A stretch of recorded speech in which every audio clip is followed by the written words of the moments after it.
Hello, this is doctor Gopikumar, consultant psychologist. ഇന്ന് പറയാൻ പോകുന്ന വിഷയം ഫാമിലി കൗൺസിലിങ്ങിൻ്റെ പ്രാധാന്യമാണ്. അതായത് എന്താണ് ഫാമിലി കൗൺസിലിംഗ് അല്ലെ? ഒരു ഹസ്ബൻഡ് ആൻഡ് വൈഫ് കുട്ടികളുമായിട്ട് നമ്മൾ ജീവിക്കുമ്പോൾ തീർച്ചയായിട്ടും അവിടെ രസക്കുറച്ചിലുകൾ, ഏറ്റക്കുറച്ചിലുകൾ, എമോഷണലി വരുന്ന ബ്രേക്കേജുകൾ, ഫിനാൻസ് പരമായി വരുന്ന പ്രോബ്ലംസ്, വേറെ പുറത്തുനിന്ന് വരുന്ന സം ഇഷ്യൂസസ്, നമ്മളെ കുടുംബക്കാരിൽ നടക്കുന്ന കുറേ ഇഷ്യൂസ്, അതെല്ലാം അവരെല്ലാം അതിനെ ഉൾക്കൊണ്ട് അത് വീട്ടിൽ കൊണ്ടുവന്ന് ചർച്ച ചെയ്ത് അതുമായി ബന്ധപ്പെട്ട ഒരു മോശം സാഹചര്യത്തിലോട്ട് പോകുന്നതാണ് പലപ്പോഴും കണ്ടിരിക്കുന്നത്. ചിലപ്പോൾ ഹസ്ബൻഡ് ആൻഡ് വൈഫ് തമ്മിൽ വലിയ പ്രശ്നങ്ങൾ ഉണ്ടായിരിക്കില്ല. അപ്പോൾ പുറത്തു നിന്ന് കിട്ടുന്ന ചില ഇഷ്യൂസ് ആയിരിക്കും അവർക്കൊരു വലിയ പ്രശ്നത്തിലുണ്ടാകുന്നത്. വേറൊരു സിറ്റുവേഷൻ എന്ന് പറഞ്ഞാൽ ആൾറെഡി അവർക്ക് ഒരു നല്ലൊരു ബയോളജിക്കലി ഒരു ബയോകെമിക്കലി ഒരു ബന്ധം ഉണ്ടായിരിക്കില്ല.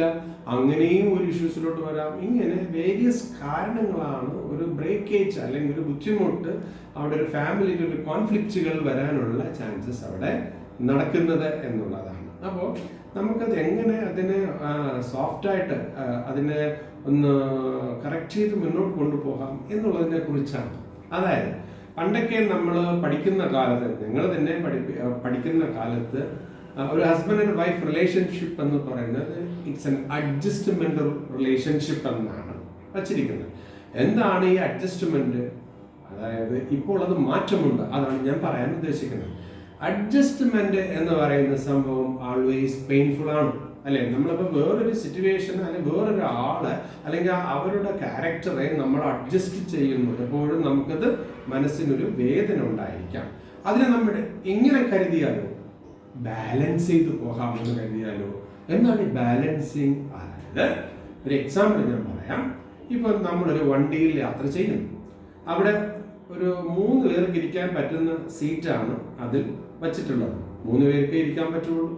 അപ്പോൾ പെട്ടെന്നൊരു സിറ്റുവേഷൻ വന്നപ്പോൾ ഒരു സ്റ്റോപ്പിൽ വേറൊരു പ്രായമായ ഒരു ആൾ കയറുന്നു എന്ന് വയ്ക്കുക. ഒരു അമ്മച്ചി കയറുന്നു. അപ്പോൾ അമ്മച്ചിക്ക് കയറുമ്പോഴത്തേക്കും അമ്മച്ചിക്ക് ഇരിക്കാൻ സ്ഥലം കിട്ടുന്നില്ല. അപ്പോൾ പുറകെ നിൽക്കുന്ന ഒരാൾ പറയുന്നു, അയ്യോ നിങ്ങളൊന്ന് അഡ്ജസ്റ്റ് ചെയ്തിരിക്കുക എന്ന് ഈ 3 പേരിരിക്കുന്ന ആ സീറ്റിൻ്റെ ഉടമകളോട് പറയുന്നു. അപ്പോൾ അവരെന്ത് ചെയ്യുന്നു? ഒന്ന് അഡ്ജസ്റ്റ് ചെയ്യുന്നു എന്ന് വെക്കുക. അതായത് ഉദ്ദേശിക്കുന്നത് ഒരു സ്ഥലം അവർക്ക് കൊടുക്കാൻ അവർ ശ്രമിക്കുന്നു. അങ്ങനെ ശ്രമിക്കുമ്പോൾ ഇദ്ദേഹം 4ാമത്തെ ഒരാളായിട്ട് അവിടെ കയറി ഇരിക്കുന്നു. അങ്ങനെ 3 പേരിരിക്കുന്ന സീറ്റിൽ 4ാമത്തെ ഒരാൾ വരുന്നു. അവർക്ക് ഈ 4 പേരിരിക്കുന്ന ആ ഒരു കണ്ടീഷനിൽ ഒരു ബുദ്ധിമുട്ടുകൾ എന്തായാലും ഉണ്ടാകും. എന്നാൽ വണ്ടി കുറച്ച് ദൂരം പോകുമ്പോൾ ഒരു ഗട്ടറിൽ വീഴുമ്പോൾ അപ്പുറത്തെ സൈഡിൽ ഇരിക്കുന്ന ആൾ ഓക്കെ, ഇപ്പുറത്തെ ഗട്ടറിൽ വീഴുമ്പോൾ ഇവിടെ ഇരിക്കുന്ന ആൾ ഓക്കെ. ഇങ്ങനെ ഒരു 10-15 മിനിറ്റ് ഈ വണ്ടി ട്രാവലിലായിരിക്കുമ്പോൾ ട്രാവൽ തുടങ്ങിക്കഴിഞ്ഞ ഒരു 15 മിനിറ്റ് കഴിയുമ്പോഴത്തേക്കും ഇവർ 4 പേരും ഒരു ബാലൻസിങ് സിറ്റുവേഷൻ, ഒരു സെറ്റിംഗ് സിറ്റുവേഷൻ, ഒരു സൂട്ടിംഗ് സിറ്റുവേഷനിലോട്ട് എത്തുന്നു എന്നുള്ളതാണ്. അപ്പോൾ പലപ്പോഴും ലൈഫും അങ്ങനെയാണ്. ഞാൻ മറ്റുള്ളവർക്ക് വേണ്ടി അഡ്ജസ്റ്റ് ചെയ്യുന്നു എന്ന് വിചാരിക്കുന്നത് കണ്ട് ഞാനൊന്ന് ബാലൻസ് ചെയ്തു പോകാം. അതാണ് ബാലൻസ് ചെയ്തു പോകാം. ഉയർവും താഴ്വും എല്ലാം അവിടെ ബാലൻസ് ചെയ്ത് അങ്ങനെ പോയാൽ വലിയ കുഴപ്പമില്ലാതെ കാര്യങ്ങൾ മുന്നോട്ട് കൊണ്ടുപോകാം എന്നുള്ളതാണ്. പലപ്പോഴും നമുക്കുള്ളൊരു ധാരണയാണ് എനിക്ക് മറ്റുള്ള അല്ലെങ്കിൽ എൻ്റെ പാർട്ട്ണർ സൂട്ടബിൾ ആയിരിക്കണം എന്നുള്ളതാണ്. വളരെ നല്ലതാണ്, സൂട്ടബിൾ ആവുന്ന വളരെ നല്ലതാണ്. പക്ഷെ നമ്മളും അവർക്ക് ഒന്ന് സൂട്ടബിൾ ആകാൻ ശ്രമം നടത്തുന്നുണ്ട്, തെറ്റൊന്നുമില്ല അല്ലെ? 2 കൂട്ടരും സൂട്ടബിൾ ആക്കുക എന്നുള്ളതാണ്. സൂട്ടബിൾ ആവില്ല, സൂട്ടബിൾ ആക്കുക. ഇങ്ങനെയേ ഈ കാര്യങ്ങൾ മുന്നോട്ട് പോകത്തുള്ളൂ. ഏതൊരു സിറ്റുവേഷനിലും നമ്മളെ തേടി വരുന്ന ആൾക്കാരിൽ അവരുടെ പാസ്റ്റ് ഹിസ്റ്ററികൾ ആയിരിക്കാം നമ്മളോട്, ഞങ്ങളെ പോലത്തെ സൈക്കോളജിസ്റ്റിൻ്റെ അടുത്ത് അവർ പറയുന്നത്. അവരെ നമ്മൾ കറക്റ്റ് ചെയ്ത് കൊടുക്കാമോ എന്ന് നമുക്കൊരു വാഗ്ദാനം കൊടുക്കാൻ പറ്റില്ല. കാരണം അവരെപ്പോഴും പാസ്റ്റിലാണ് നിൽക്കുന്നത്.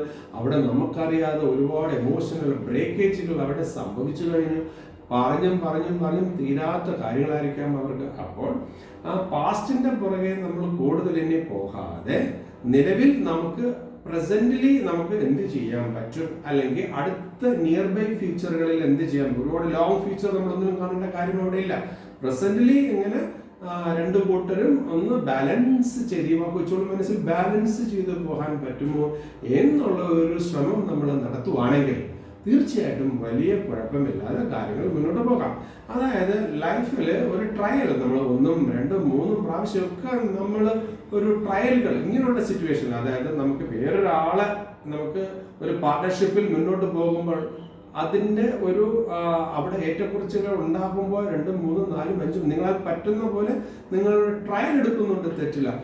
ചില സിറ്റുവേഷനിൽ ഒന്നുമേ പറ്റാത്ത സിറ്റുവേഷൻ വരും. അതായത് ഇനി ട്രയൽ എടുക്കാൻ പറ്റില്ല, എന്തായാലും ഇതൊരു ലിമിറ്റിംഗ് കഴിഞ്ഞു പോയി എന്നുള്ള സിറ്റുവേഷൻ വരുമ്പോൾ നമുക്ക് നമ്മുടേതായ വഴിയിൽ കൂടെ ഒരു തീരുമാനങ്ങൾ എടുത്തു പോകുന്നുണ്ട്, തെറ്റൊന്നുമില്ല. പക്ഷെ നമ്മൾ ട്രയൽ എടുക്കുക എന്നുള്ളത് വളരെ പ്രാധാന്യമാണ്. ഒന്ന് ബാലൻസ് ചെയ്ത് പോവുക എന്നുള്ളത് അതിലും അപ്പുറം പ്രാധാന്യമാണ്. കാരണം നമുക്ക് പോകണമല്ലോ, നമ്മളിപ്പോൾ എന്തായാലും ഒരു റൂഫിന്റെ താഴെ നമ്മൾ ഇരിക്കുകയല്ലേ. അപ്പൊ കുറെ കാര്യങ്ങൾ അവിടെ ഒന്ന് നമ്മളാൽ പറ്റുന്ന പോലെ അല്ലെങ്കിൽ അതിന് കുറച്ചുകൂടെ അപ്പുറത്ത് ഒന്ന് ബാലൻസ് ചെയ്ത് മാനേജ് ചെയ്ത് പോകുന്നത് വളരെ വളരെ ഉത്തമമായിരിക്കും. അങ്ങനെ നമുക്ക് ആ ഫാമിലിയെ നല്ല രീതിയിൽ കൊണ്ടുപോകാൻ സാധിക്കും എന്നുള്ളതാണ്. Thank you very much.